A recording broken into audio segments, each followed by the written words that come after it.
राज्यातल्या अनेक ठिकाणी पेट्रोल पंपांवर डिझेलच्या खरेदीकरता मोठी गर्दी होती आहे। खरीप हंगाम सुरू होण्यास महिन्याभरापेक्षा कमी कालावधी बाकी आहे, त्यामुळे मशागतीची कामं सुरू आहेत। त्यासाठी ट्रॅक्टरचा मोठ्या प्रमाणात वापर होतो, त्यामुळे डिझेल खरेदी वाढली आहे। दुसरीकडे मोदींनी इंधनाच्या काटकसरीचं आवाहन केल्यावर अनेक ठिकाणी खरेदीसाठी रांगा आहेत।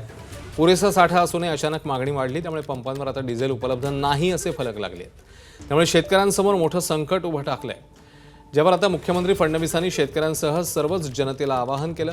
देशामध्ये डिझेलचा पुरेसा साठा देशाकडे उपलब्ध आहे, मात्र भीतीपोटी लोक अतिरिक्त खरेदी करतायत, त्याने पुरवठा साखळी विस्कळीत होती आहे। त्यामुळे पॅनिक होऊन पेट्रोल डिझेल खरेदी करू नका, गरजेपुरतच विकत घ्या असं आवाहन मुख्यमंत्री फडणवीसांनी केलं। मी लोकांना विनंती करतो, जागतिक परिस्थिती वाईट असतानाही आपण आपली सप्लाय चेन चांगली ठेवलेली आहे, पण आपण जर पॅनिक बाईंग केलं तर ती सप्लाय चेन नीट राहू शकणार नाही, त्या डिस्ट्रप्शन्स येतील। त्यामुळे सगळ्यांनी पेट्रोल ऑप्टिमली वापरावं आणि सप्लाय चेन डिस्टर्ब करू नये, अशा पद्धतीनं अफवांवर विश्वास ठेवू नये, अशा पद्धतीनं माझी विनंती आहे।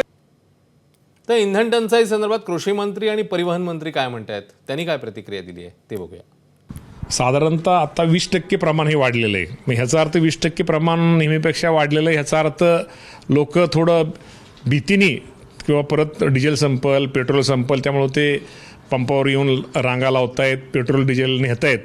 त्यामुळे निश्चित प्रकारे या बाबतीमध्ये स्वतः कलेक्टरने सर्व कंपन्याचे जे ज्या मोठ्या कंपन्या आहेत, HPC, Bharat petroleum, Indian oil किंवा बाकीचे इतर, या सगळ्यांशी त्यांचं रोजची रोज बोलणं चालू आहे आणि निश्चित प्रकारे त्या बाबतीमध्ये आज तरी पेट्रोलची कुठेही जरी आपल्याला आज वाटत असलं तरी परत भविष्यामध्ये टंचाई आज तरी टंचाई नाही।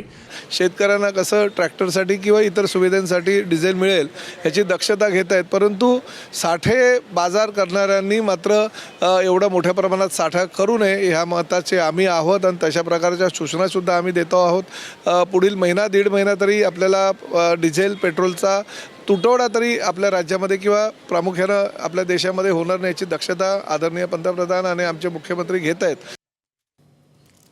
हिंगोली जिल्ह्यामध्ये मागील 4 ते 5 दिवसांपासून डिझेलचा मोठ्या प्रमाणात तुटवडा जाणवतोय। अनेक पेट्रोल पंपांवर डिझेल करता झुंबड उडतीये, काही ठिकाणी तर डिझेलचा साठा पूर्णपणे संपलाय, पुरवठा बंद ठेवण्याची वेळ त्यामुळे पंप चालकांवर आली। अशातच जिल्हाधिकाऱ्यांनी कॅन आणि प्लास्टिकच्या बादल्यांमध्ये इंधन देण्यास बंदी घातली, त्यामुळे शेतकऱ्यांच्या अडचणीमध्ये आणखी भर पडली आहे। डिझेलचा साठा आणि पुरवठा नियंत्रित ठेवण्याकरता हिंगोलीचे जिल्हाधिकारी राहुल गुप्ता यांनी कॅनमध्ये इंधन देऊ नये असे निर्देश दिले आहेत। या आदेशानंतर जिल्ह्यातील अनेक पेट्रोल पंपांवर कॅनमध्ये पेट्रोल डिझेल मिळणार नाही असे फलक झळकू लागले आहेत। जालना जिल्ह्यामध्ये ग्रामीण भागात अनेक पंपांवर इंधन भरण्याकरता गर्दी झाली, तर जालना शहरातील अनेक पंपांवर इंधनाचा साठा संपलाय, त्यामुळे पंपाच्या गेटवरच नो स्टॉकचे बोर्ड लागले, त्यामुळे पेट्रोल पंपावर शुकशुकाट पाहायला मिळतोय। परिणामी नागरिकांचे हाल होताना पाहायला मिळत आहेत। शेतामध्ये मशागतीची वेळ असतानाच डिझेलचा तुटवडा निर्माण झाला, त्यामुळे शेतकऱ्यांना नाहक मनस्ताप सहन करावा लागतोय। धुळे जिल्ह्यातल्या दोंडाईच्या इथे डिझेल मिळवण्यासाठी ग्राहकांनी ड्रम घेऊन पेट्रोल पंपावर रांग लागली। यासोबतच डिझेल मिळवण्यासाठी वाहनांच्या लांबच लांब रांगा पाहायला मिळाल्या। डिझेल आणि पेट्रोल दरवाढीमुळे चिंता वाढलेली असतानाच डिझेल आणि पेट्रोलच्या तुटवड्यामुळे ग्राहकांना मोठी कसरत करावी लागते। दुसरीकडे प्रशासनाच्या वतीने इंधन पुरवठा सुरळीत आहे असं सांगण्यात येत आहे।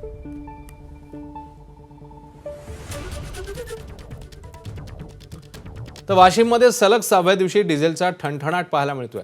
अनेक पंपांवर डिझेल नाहीये असे फलक लागले आहेत, त्यामुळे ग्राहकांना रिकाम्या हाती परतावं लागतंय।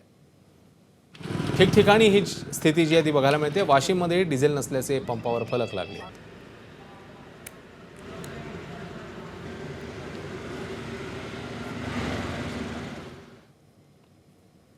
आता जाऊया छत्रपती संभाजीनगरमध्ये। तिकडे वैजापूर तालुक्यातल्या अनेक पेट्रोल पंपांवर मोठी गर्दी आहे। कॅनची जवळपास अर्धा किलोमीटरपर्यंत रांग आहे, तर डिझेल भरण्यासाठी गाड्यांचीही मोठी रांग पाहायला मिळते।